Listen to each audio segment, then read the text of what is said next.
Assalamualaikum warahmatullahi wabarakatuh. Kita melanjutkan lagi materi bahasan berikutnya ya dari project management. Dan di sini kita melihat why do you need project management technique? Mengapa kita butuh teknik project management ini? Alasannya kenapa kita melakukan pengorganisasian, penyusunan dan penugasan suatu pekerjaan menjadi suatu project adalah untuk memfokuskan agar kita berfokus kepada responsibility-nya, tanggung jawabnya itu terhadap siapa, authority wewenangnya itu siapa, dan scheduling atau perencanaannya seperti apa terhadap project tersebut sehingga bisa project ini bisa mencapai target yang telah ditentukan. Nah, fokus dan target itu tentu saja adalah ya seperti tadi schedule, jadwalnya bagaimana harus tepat waktu, cost, bagaimana biaya-biaya yang telah direncanakan, yang dirancang itu tidak bisa sampai melebihi sehingga tidak terjadi kerugian, dan performance atau quality dari hasil yang kita kerjakan dalam produk tersebut haruslah baik atau haruslah memenuhi standar-standar yang dibutuhkan, yang diminta oleh customer kita. Beberapa alasan utama lainnya untuk menggunakan teknik project management ini adalah adanya clear work description, adanya deskripsi pekerjaan yang jelas sehingga bisa meminimalisasi konflik dan adanya sesuatu yang tidak diinginkan. Lalu adanya kemudahan untuk mengidentifikasi siapa saja yang bertanggung jawab dan kepada siapa saja tugas-tugas tersebut dibebankan, sehingga akan lebih mudah untuk mengontrol jalannya proyek tersebut tentunya. Reduce need for continuous reporting, bisa mengurangi kebutuhan untuk terjadinya pelaporan yang harus terus menerus. Jadi dengan adanya yang sudah ditentukannya orang-orang yang bertanggung jawab dan apa saja pekerjaan mereka, bagaimana jadwalnya, jadwal kerja mereka.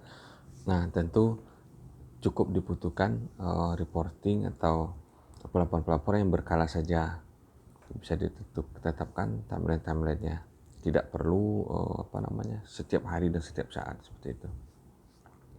Nah, progress can be measured against plan.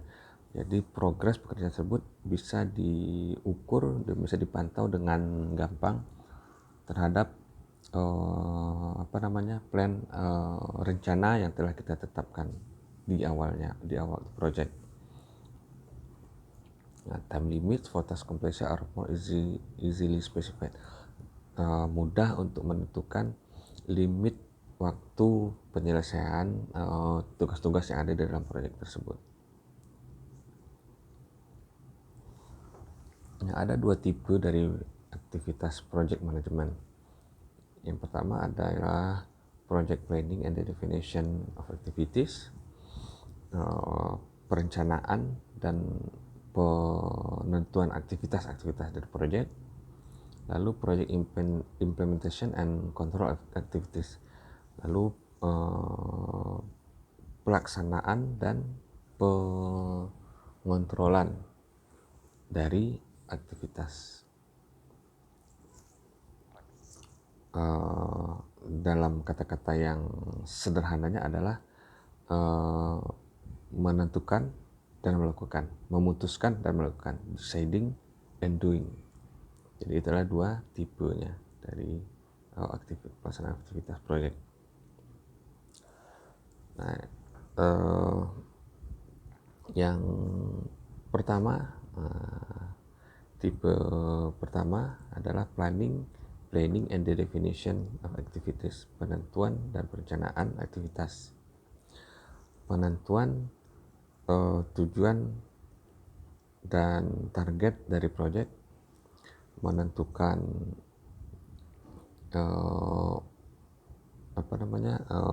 requirement dari pekerjaan,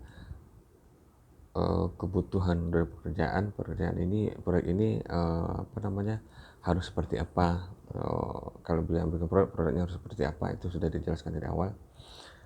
Penentuan quantity of work, jumlah pekerjaannya, jumlah prosesnya itu sudah ditentukan. Penentukan kualitas, nah bagaimana kualitas yang dibutuhkan, kualitas yang akan dicapai, itu sudah ditentukan di awal ini. Penentuan require of sources, sumber daya apa saja yang dibutuhkan, baik manusianya, baik peralatannya, ataupun materialnya. Penentuan struktur organisasi, nah organisasi karena proyek itu kan kemarin singkatannya kan satu ini ya, kayak satu base gitu ya. Nah, jadi struktur organisasi orang-orang yang akan melaksanakan dan bertanggung jawab terhadap proyek itu juga telah ditentukan. Lalu perencanaan, task sequencing and schedule, perencanaan jadwal kerja dan sequencing of task, tugas-tugasnya, ada 31, 32, tugas yang ketiga gitu kan. Nah, itu telah ditentukan di awal.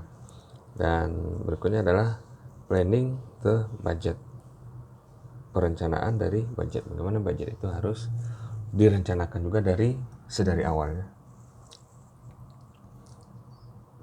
Tipe selanjutnya adalah implementation and control activities, pelaksanaan dan pengawasan aktivitas proyek. Initiating the work, memulai pekerjaan, memonitoring dan men-tracking progres pekerjaan. Nah, progres itu pekerjaan itu harus bisa di-tracking progresnya seperti apa agar selalu akan bisa mencapai target ya. Comparing schedule and budget to plan. Selalu dilakukan comparing, dicocokkan terus antara schedule-nya, budgetnya yang sudah berjalan dengan yang telah kita rencanakan tadi di awal tadi. Melakukan analisa impact of changes and progress. Jadi apabila ada perubahan dan progres tersebut, selalu dianalisa bagaimana impactnya, bagaimana dampaknya terhadap proyek itu sendiri. Selalu mengkoordinasikan aktivitas dan orang-orangnya dan pelaksanaan aktivitas tersebut. Membuat pengaturan terhadap plan. Jadi plan ini bisa jadi agak terlambat, bisa jadi agak lebih cepat. Jadi itu perlu dibutuhkan adjustment, kan kita atur sesuai kebutuhan. Nah, yang penting kan plan besarnya, sehingga plan besarnya ini tetap tercapai. Completing this project, ya finalisasi dari proyek tersebut, and assessing project result, bagaimana hasil dari proyek ini harus dianalisa juga.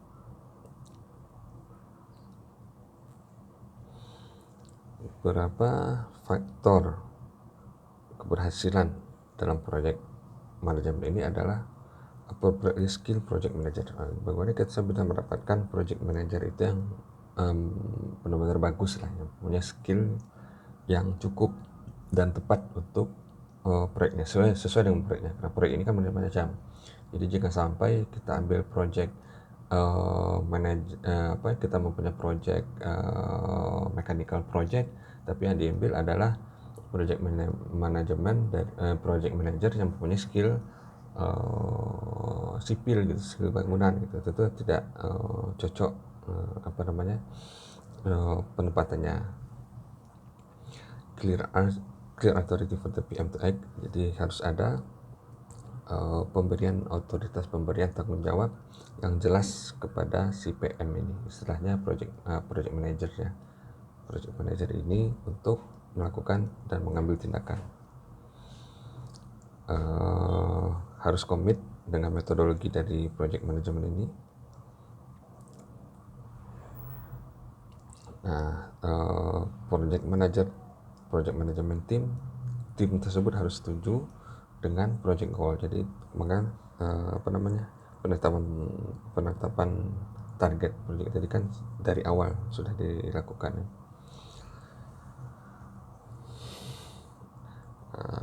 Complete project plan, bagaimana planning the project ini harus dimengerti oleh semua yang terkait terhadap project ini. Adanya tujuan yang berkontribusi terhadap target yang besar dari perusahaan. Pekerjaan yang dilakukan itu harus bisa harus ada metode yang memudahkan kita untuk melakukan tracking dan monitoring setiap pekerjaan yang dilakukan. Bottom line-nya adalah what project manager will do is to provide a system for planning, documenting, organizing, and communicating. Apa yang akan dilakukan dalam project management ini adalah untuk apa yang dilakukan oleh project management dalam project management adalah menyediakan sistem untuk perencanaan, pendokumentasian, dan pengorganisasian atau pengaturan serta komunikasi yang akan dilakukan dan diterapkan dalam pengelolaan sebuah project. Dan ini menyediakan suatu dasar untuk bisa mengambil keputusan yang lebih baik. And then ultimately it is the people who will make things happen and make things work, not methodology. Dan yang paling penting, walaupun ini adalah metode yang bagus, tetap saja SDM-nya, orangnya lah yang akan membuat semua ini terjadi. Orangnya lah yang akan menjalankan metode ini semua, sehingga segala sesuatu bisa berjalan dengan baik. Jadi kembali lagi, walaupun sebaik apapun metodologinya, metodenya, sistemnya, kalau manusianya atau orang yang tidak mau menjalankannya, tidak mau menerapkan dengan baik, hasilnya juga tidak akan bisa berjalan dengan maksimal. Atau ya istilahnya tidak ada gunanya juga gitu ya.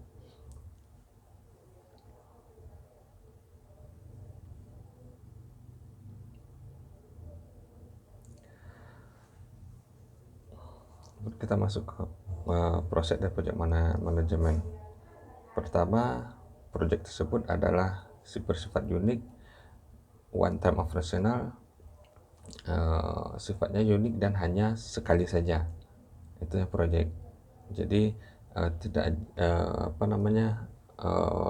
dia tidak terus-terusan, ada jangka waktunya sudah selesai. Kalau misalnya lanjut lagi, itu berarti udah masuk ke project yang kedua. Scope-nya, planning-nya, semuanya harus di set lagi dari awal.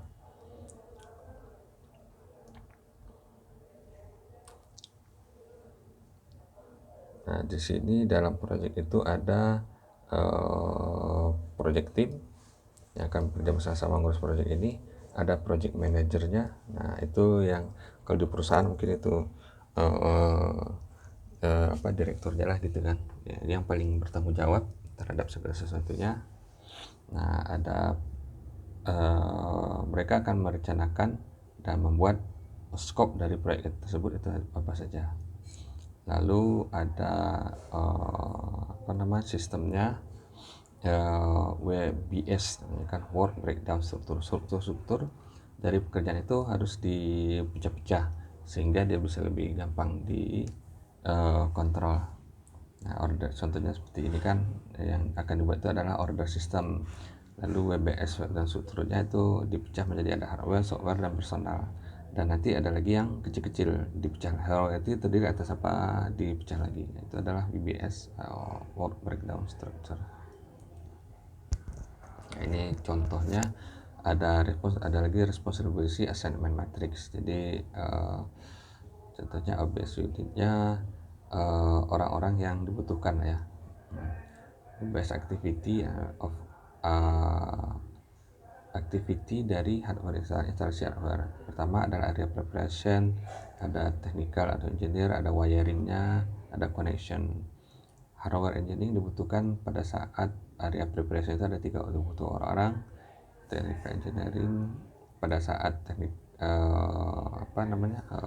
engineering dibutuhkan hardware engineeringnya 1 orang dan seterusnya.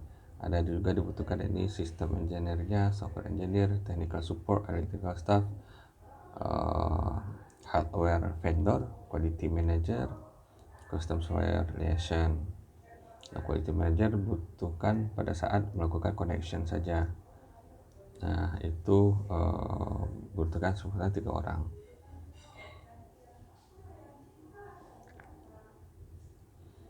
Nah, dari planning dilanjutkan lalu dengan scheduling. Nah, kita ada dibuat dalam scheduling ini ada yang namanya Gantt chart, yaitu aktivitasnya apa saja, waktunya dibuat 1 minggu, 2 minggu, 1 bulan, 2 bulan, ataupun per hari. Terus ada CPM, jadi alur prosesnya, ada prosesnya seperti apa dan berapa nanti waktu yang dibutuhkan untuk itu. Terus ada resources ada ini sistemnya, ada hardware-nya, ada orangnya, SDM-nya, ada uangnya.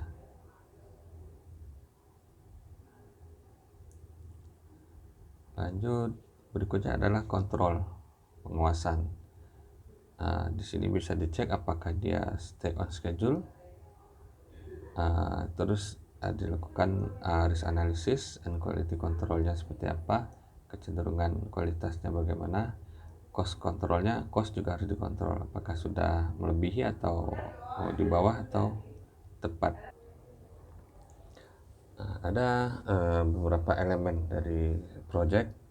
Apa adalah objektif, tujuan dari project ini apa, scope dari project ini apa, terus kontrak requirement, kebutuhan kontraknya, ada schedule, penjadwalan, resources, sumber dayanya, orang, mesin, peralatan, material, fasilitas dan lain-lain, personel, kontrol, risk dan problem analisis. Jadi masalah dan risiko yang mungkin terjadi itu pun harus dianalisa, termasuk misalnya ke risiko terjadinya bencana alam. Nah, ini adalah untuk mencegah kemungkinan yang bisa terjadi yang bisa membuat proyek ini gagal.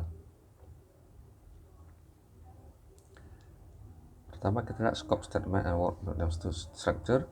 Scope statement adalah dokumen yang disediakan untuk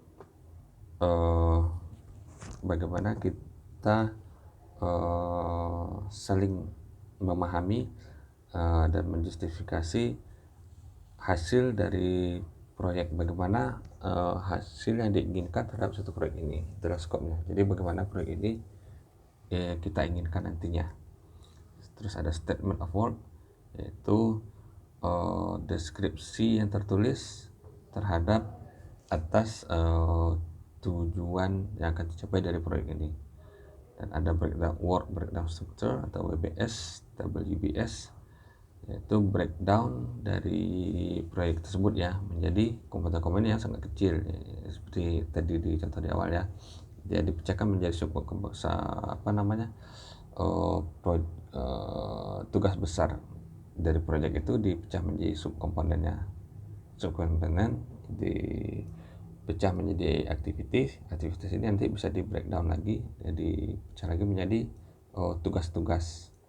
Nah, ini yang work breakdown structure, jadi struktur kerja yang dipecah sampai menjadi detail, sehingga ini nantinya akan bisa menjadi salah satu panduan juga apa yang harus aktivitas apa saja yang harus dilakukan uh, uh, setiap harinya atau dalam setiap waktu yang ditentukan di dalam timeline itu. Nah, ini contohnya berdasarkan Work Breakdown Structure WBS untuk Computer Order Processing System Project. Ini project ini apa namanya proyeknya, skop besar dari proyeknya dipecah menjadi hardware, software, dan personelnya seperti apa. Hardware itu membutuhkan instalasi, testing, final testing, area preparation, wiring, dan lain-lain.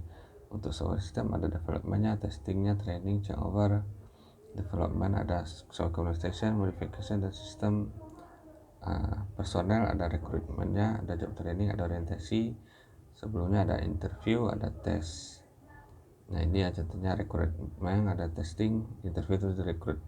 Ada untuk job trainingnya, training hardware, training software, training group, training individual, orientasi, ada orientasi hardware, software, sistem, objektif, dan goals, dan lain-lain. Nah, ini semuanya di breakdown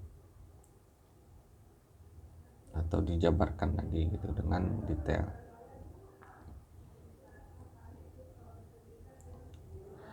Berikutnya pada dalam project manajemen ini ada responsibility assignment matrix. Jadi matrix pemberian tanggung jawab. Yang selanjutnya ada responsibility assignment matrix. Matrix pemberian ini ya, penugasan, materi penugasan, dan siapa saja mau tanggung jawab. Ada yang namanya istilahnya itu organization breakdown structure. Tadi adalah work breakdown structure. Sekarang ada organization breakdown structure. Struktur organisasinya itu yang dipecah-pecah sampai sehingga diketahui siapa saja penanggung jawabnya. Dan terus ada juga responsible assignment matrix atau RAM, ini software responsible for the project. Itu contohnya seperti ini, OBS-nya dan siapa yang responsibility ya. Ini dia unitnya, OBS unit, operator strukturnya adalah hardware ini, sistem engineering, software engineering, transport dan lain. Nah, ini WBS-nya 1, 2, 3, 4. Maaf, tadi ada kesalahan saya menjelaskan dasarnya. Ada ini ada level of responsibility-nya. Ini sana sebagai supporting, nomor 3 performance responsibility, 1 overall. Jadi 1 ini yang bertanggung jawab penuh. Nah, kalau ini bertanggung jawab ini hanya sebagai support saja. Nah, jadi di sini diketahui apa saja breakdown struktur organisasinya yang detail, terus work breakdown-nya, ada organisasi, ada pekerjaannya, dan sebesar apa tanggung jawab orang-orang ini di pekerjaan tersebut. Itulah fungsi dari responsibility assignment matrix ini atau RAM ini. Selanjutnya untuk project scheduling ada beberapa teknik yang bisa digunakan. Contohnya adalah Gantt ini ya, tabel-tabel. Ini sebenarnya seperti biasa yang kita gunakan. Terus ada CPM atau priority, dan juga macro project. Stepsnya, langkah-langkahnya adalah pertama kita harus menentukan aktivitas, kita harus define aktivitasnya. Terus define ini kita tentuin aktivitas yang akan dikerjakan apa saja. Semuanya ditentukan. Nah, setelah ditentukan baru diurutkan. Diurutkan ya, sequence. Baru diurutkan mana yang pertama, yang kedua, tiga, mana yang berikutnya, dan seterusnya. Lalu kita estimasi berapa lama waktu setiap proses tersebut, dan kita masukkan ke dalam penjadwalan.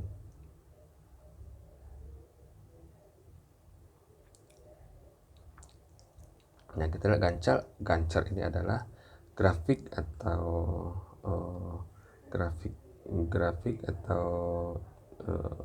bar chart grafik batang sih ya, grafik batang ya, yang apa namanya menentukan passage of time,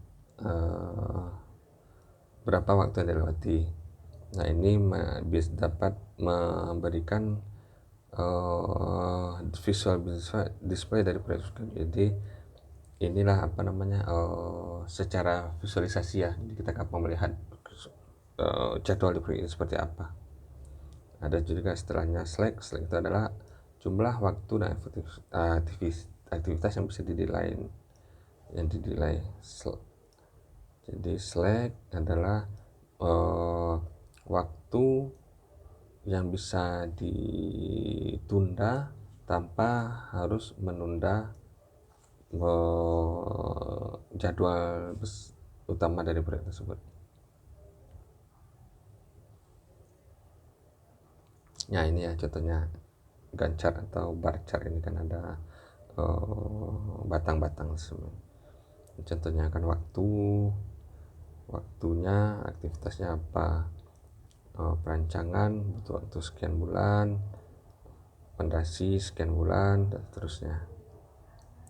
Ini udah biasa lah ya, standar kita menggunakan yang Gantt chart ini. Selanjutnya adalah project control. Project control ini ada time management, bagaimana kita memanajemen waktu, cost management, bagaimana memanage biaya, quality management, bagaimana memanage kualitas dari setiap pekerjaan yang kita selesaikan, dan performance management. Nah, performance management ini ada namanya earned value analysis, yaitu standar prosedur untuk bagaimana bisa mengukur secara numerical, secara angka-angka, jadi secara apa namanya, jadi secara jelas ya, secara kuantitatif terhadap progres dari proyek tersebut, dan apa namanya bagaimana juga bisa menghitung forecasting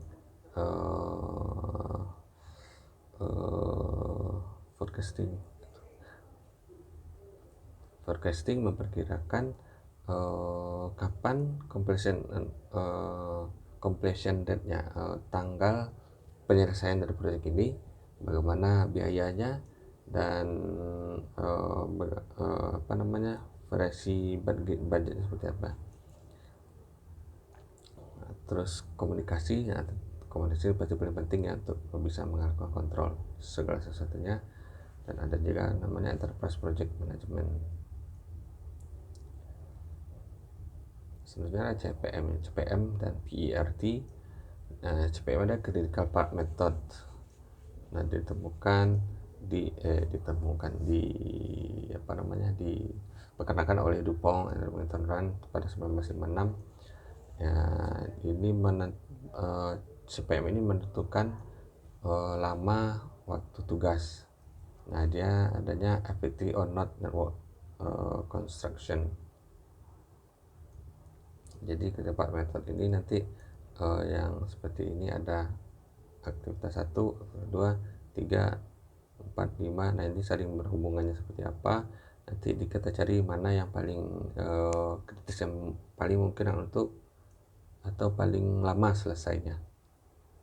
Itu disebut dengan critical terhadap project evaluation and review technique, PERT. Nah ini awalnya diperkenalkan oleh US Navy ya, Angkatan Laut Amerika. Bisa mengestimasi multiple task time, tugas yang banyak, multiple yang banyak.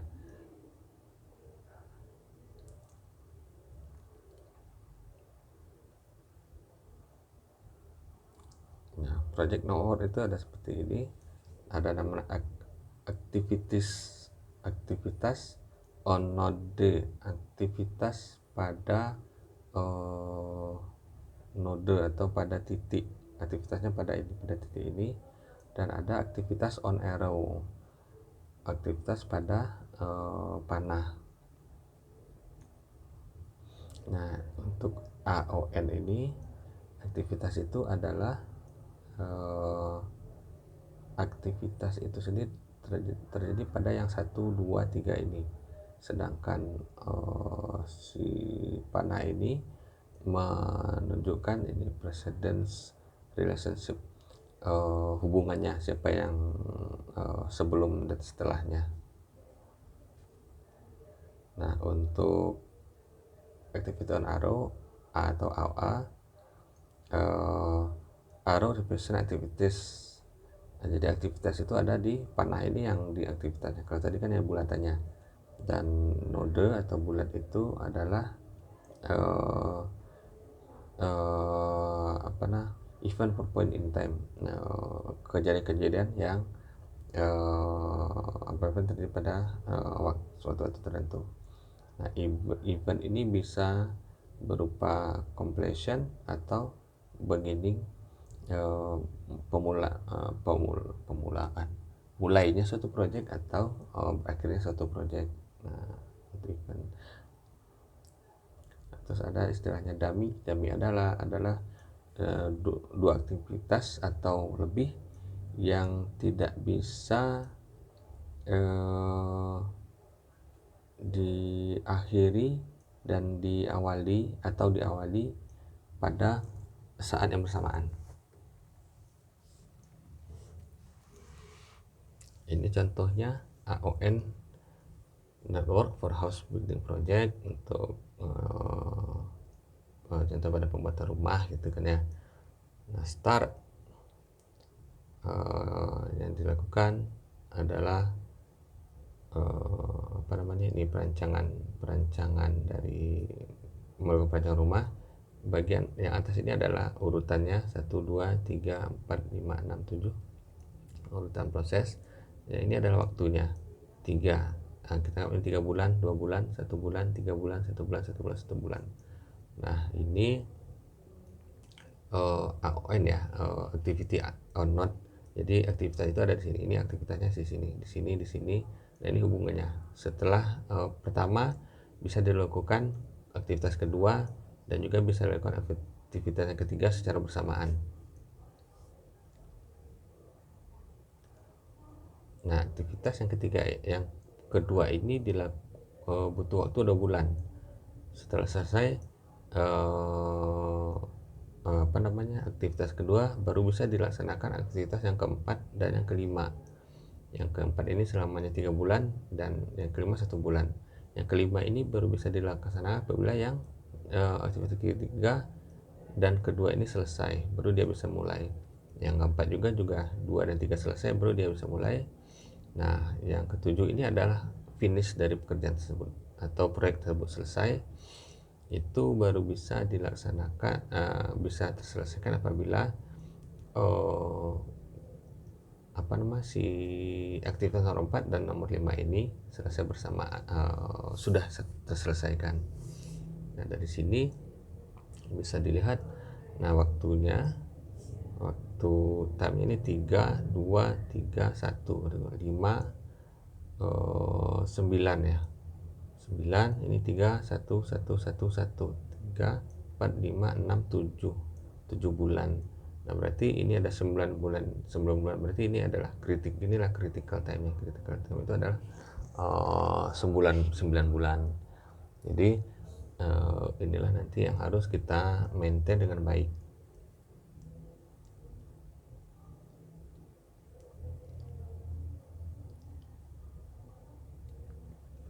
Ini ya, critical part-nya. Critical path adalah longest path, jalur yang terpanjang. Tadi ya 1, 2, 3, 4 jalur yang terpanjang, itu 9 bulan. Dan ini adalah minimum project completion time. Nah, inilah harus kita jadikan waktu minimum untuk pelaksanaan project ini. Jangan sampai kita tentukan project ini udah oke, ini 7 bulan, padahal critical path-nya itu 9 bulan. Kacau, kita tidak bisa kena penalti kan ya, selesai projectnya. Nah, ini A, B, C, D, ada beberapa untuk alternatif apa namanya, jalur yang A itu 9 bulan, jalur yang B itu sekian, sekian. Jadi yang paling lama adalah 9 bulan. Itulah critical path itu.